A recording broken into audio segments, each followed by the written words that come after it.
my name is Tory Schendel Cox, and I'm the Regina G. Schrader Curator of Art at the Evansville Museum of Arts, History, and Science. And for this program today, I'm excited to introduce my intern for the spring semester of 2021, Baylee Parten, and she's going to talk about her research this semester. Baylee, thank you. Take it away. Hi, I am Baylee Parten, and I am presenting research that I have actually done with Tory on the upcoming exhibition that we're putting together. So it is over redefining our perceptions and over forensic curatorial practices. So the next slide, please. So this first slide is just a little bit of information about myself. You can come back and read it at your discretion. It's just like a little biography and reflection over the internship and the research I've done. So please, next slide. And Baylee is a senior at the University of Evansville, and she was inspired by the movie The Mummy. And after seeing the 1999 movie, it made her want to look into archaeology, art history, anthropology, and this early passion led her to working with me today. I was really excited. So this is like a little overview of what we've done. My internship is this spring semester of 2021, and the focus was an exhibition for 2022. We have been researching curatorial forensic practices, so different types of research having to do with artifacts that we will be presenting on in the exhibit. We have also had community partners with the University of Evansville, Texas A&M University, University of Southern Indiana, and the Wayne County Historical Museum. So very well-rounded exhibit, I would say. Yeah. So please, next slide. So this was the start of my research. For most people who do not know, radiocarbon dating is the determining of the age of an artifact by analyzing organic materials, such as like charcoal, wood, paper, things like that. So I've included a diagram to kind of help explain. As you can see, there is a turkey. He is eating little pieces of corn. And while he's eating the corn, he is also consuming the carbon that is in the corn. And then let's say that a tribe decided that they needed him for dinner. So they eventually butcher the turkey and they fashion his bone into a bone tool. Whenever the turkey died, all that carbon that had been consumed from the corn was then turned into radioactive carbon-14. Now, of course, it was a tool. Let's say it was buried for a few hundred to a few thousand years. Archaeologists dig it up. They send it to a lab. They're actually able to determine at what, how long ago it was that the turkey died based on the carbon-14 that was released whenever it had died. So this research actually leads into a very famous statue. Next slide, please. So this is the Capitoline She Wolf. Most people who learn about classics know about this statue. Due to radiocarbon dating, it was actually dated to the 11th to 13th century CE, when it was originally thought to be the 5th century CE. It's actually 600 years later than what they actually thought it was. So also through other forensic methods, they were able to determine how old it actually was. So they used a hollow bronze casting method to create the statue. And normally in around the 5th, 6th century CE, they did it in multiple parts and then they put it together. As you look on this statue, it is one piece. So that also kind of shows the advancement in technology, as well as the different bronze casting methods in order to determine how old it actually was. Of course, the babies were added around the 15th century CE, and this research actually goes into the next slide. So next slide, please. So this is the she-wolf bone hair comb that will actually be shown at the exhibit in 2022. So it changes our perception of kind of why the comb was made. It was made to be modeled after the Capitoline She Wolf. As you can see, you see the wolf, you see the babies, but they were actually copying something that was 600 years later than what they thought it was. So it was supposed to serve as the daily reminder of early Rome, but it's not as early as they thought it was. So this kind of changes our whole perception of why the comb was made in the first place. So this kind of just leads into another aspect of my research. So another part is Dr. Sarah Murray's research. Dr. Sarah Murray and her research team have developed a forensic process to catalog fingerprints left on ancient pottery. Now, men and women have very different hand sizes, thumbprints, fingerprints. Sarah Murray's research actually was able, or she hopes it will be able to determine the age and the gender of the artist. Now, that could be a big step in realizing just who made the pottery, because her hypothesis is that women actually were the ones to make the early pottery during the Iron Age, based on a whole bunch of other different factors like geometric patterns looking like textiles and things like that. But she wants to focus on the fingerprints, because men and women, the ridges, like everyone has an individual fingerprint, but men and women also have very different sizes, shapes, like elongations within your curvatures of your fingerprints. So they're hoping to be able to determine just how far they are willing to go with that, because your fingerprints also grow with you as you age. That's why they think they could be able to determine age. So next slide, please. Before we go to the next slide, one of the more interesting aspects of the funerary urn is if you look right here, this scene is of a funeral, and women were responsible at this period to do this ceremony.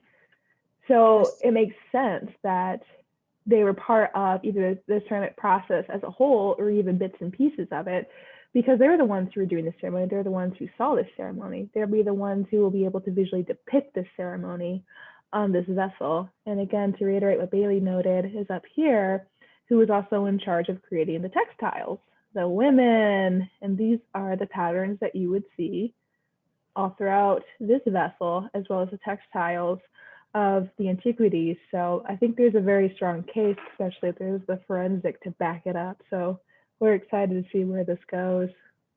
Well, actually, if you look on the sides, oh, sorry. Oh, no problem. If you look on the sides of like the main part, you'll see like people like kind of pulling their hair out. That is actually women represented in their mourning process. Oh, wow. As well. So I think it's a strong argument. I think so too. Right, we can go to the next slide. So this forensic fingerprinting technology that Dr. Murray is developing, actually, we think we could hold a significant role to a little closer to home, because this is a juglet that I was actually able to photograph at the University of Southern Indiana. And as you see, there are the indentations of possible thumbprints. So these thumbprints are decorative. They are actually like they were pressed in there as decoration. Like if we looked at it, like you can't, like there's no possible way that all of your fingerprints could have made those indentations. They're very evenly spaced. So they are actually like, you can even still see like the curvature of the thumbprints within the print itself, like the little indentations. So hopefully with Dr. Murray's research, we'll be able to determine if this was a man or a woman who pushed their fingerprints in it. So next slide, please. So this was another aspect of my research. This was the 3D remodeling, which we were using the photogrammetry. So graphic design technology has produced the 3D like digital representation of any object or surface. So as you can kind of see on the computer, we see the oil lamp. And the way that we got this was there's like the little setup in the background, all of the lights will shine on it. That way you get a good clean photo. And then they would actually take pictures from the different angles to make sure that we got all the possible representations of the oil lamp, and that way we could recreate it without damaging it. So we are able to, with this 3D remodeling technology, we are able to render broken pottery, tools, monuments, abandoned houses. I've seen people build things from pictures from the ground up. So it's very interesting to see how this will further progress. It was a really neat experience because Baylee and I got to participate in a workshop hosted by 2 Texas A&M students who borrowed oil lamps from the Evansville Museum of Arts, History, and Science permanent collection. And what's really neat is they put the oil lamp, as you see here on this setup, and then they take, she said like roughly 75 Baylee images of this. Yeah, it was like 10 to 20 photos from like different angles all the way around. And what's cool about that is you have to use a DSLR camera to make sure that you have high resolution. But once you capture these photos, we were taught how to use the Agi software, and that is what you see here with this 3D model. And so we plugged all these images into this database, which unfortunately some of our computers crashed. And what the system does is it will create pinpoints where it thinks all the pictures match up. And once it does that, your final product is what you see on the screen here. So we were unbelievably grateful that these students came and shared their knowledge with us to kind of demystify technology and to teach us how to do this, and also to show us how long of a process this takes. On some computers, it took up for hours, didn't it? Yeah. Like if you didn't have the storage, it took up to hours just to compute and to register. Mm-hmm. Luckily, we didn't have to worry about that. Yeah. Okay, so next slide, please. So the main basis of my research was having to associate with the Wayne County Historical Museum. So a little history about the museum. It was founded in 1929 by Julia Meekar, and she actually had the opportunity of a lifetime, especially for a woman living in the Victorian, Edwardian era, because she did marry a family with a lame husband, and the family feeling really bad that they had kind of ruined her prospects for other marriage, children, things like that, because she did marry into this family. They actually gave her the equivalent to like millions of dollars back in this time period to just kind of still be married to him in name, but they were like, you can still be a part of the family. We don't really know what else to do. So she wasn't really too saddened by this, because what does anyone with millions of dollars do? They get to travel the world. So she went to Europe, she went around the Mediterranean. Eventually she ended up in Egypt, where she would be walking through the markets and she would be walking through the markets, and she actually stumbled across this one curio shop that had a mummy housed in it, and she did not like how it was being preserved, represented at all. So she decided to buy it and then bring it back with her when she came back to the United States. She actually ended up having to get permission from the president at the time to sign off on it, saying that she could bring it into the country. So after she came back, she established the Wayne County Historical Museum, which was actually a former Hicksite meeting house, which is the Quakers. And this is where the mummy has been housed. And it's actually one of the last mummies in the United States. So this is where it's been housed since then. And this museum is located in Richmond, Indiana. So if you ever wonder how a mummy got into Indiana, that's how. You ask the president, basically. Mm-hmm. So next slide, please. So some of the projects that they have done on the mummy is there have been a few, but one of them is this thermoluminescence dating, which they use like a little gun, and it is non-destructive. And that's another thing, is whenever we learn about archaeology is destructive. So you have to be able to make that decision and go with it, because you can never get it back once it's gone. This is a non-destructive process, so we're all very excited about this, that the mummy and the coffin will not be ruined. So thermoluminescence dating is where there are minerals in paint and in pottery. And so it's like quartz, feldspar, calcite, and they are types of minerals that will contain energy whenever they're in their mineral form. So whenever these minerals are crushed up and put into paint and put into pottery, and they are heated, they lose all that energy that they have collected as a mineral. So the thermoluminescence dating is actually measuring the energy that they are building back up in their changed form of paint or pottery. So they were actually able to like date the coffin of the mummy with this technology. So next slide, please.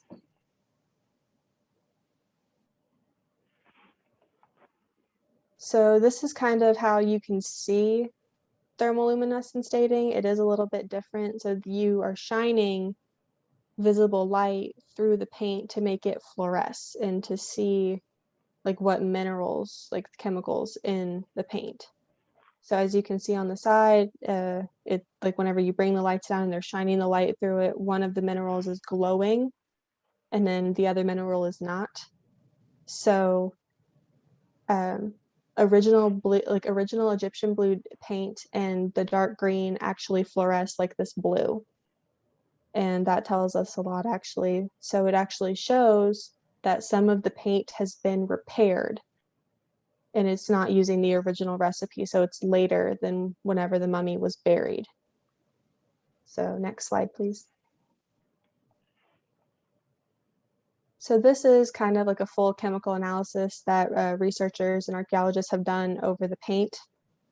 It is actually fairly expensive, which is the kind of conundrum that we'll get into later. But as you can see, you'll see different parts of the mummy you would think that would be green or blue, but they're not showing up on the visible light fluorescence. So that shows us that there has been the repair.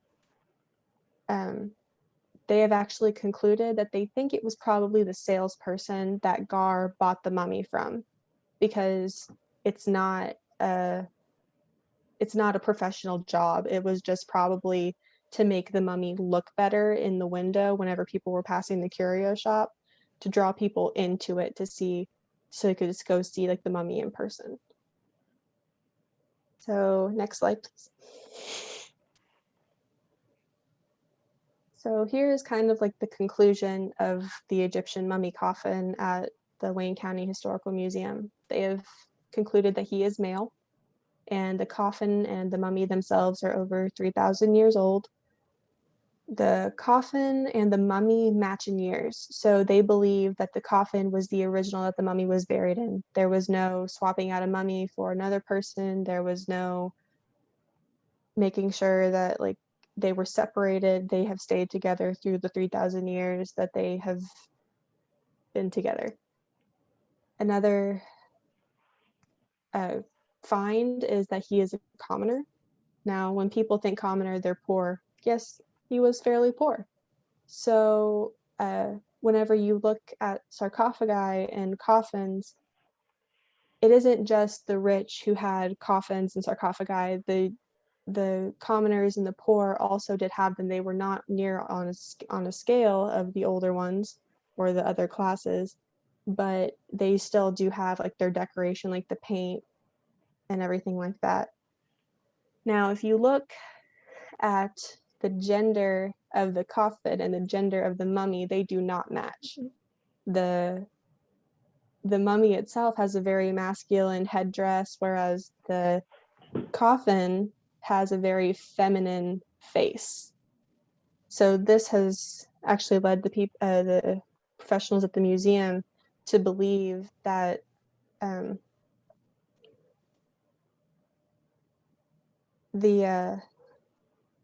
that it was bought in a showroom. That they think that the man had an untimely death, and that his family just probably went to a showroom, said, "We need this one right now," and so they could bury him quickly. The paint was also a conundrum because the paint was fairly expensive for his social class. So they're still doing research on that, on how their family afforded it, but maybe the family just had enough money and they were like, we want to give him a nice burial. So that's all the conclusions on the mummy.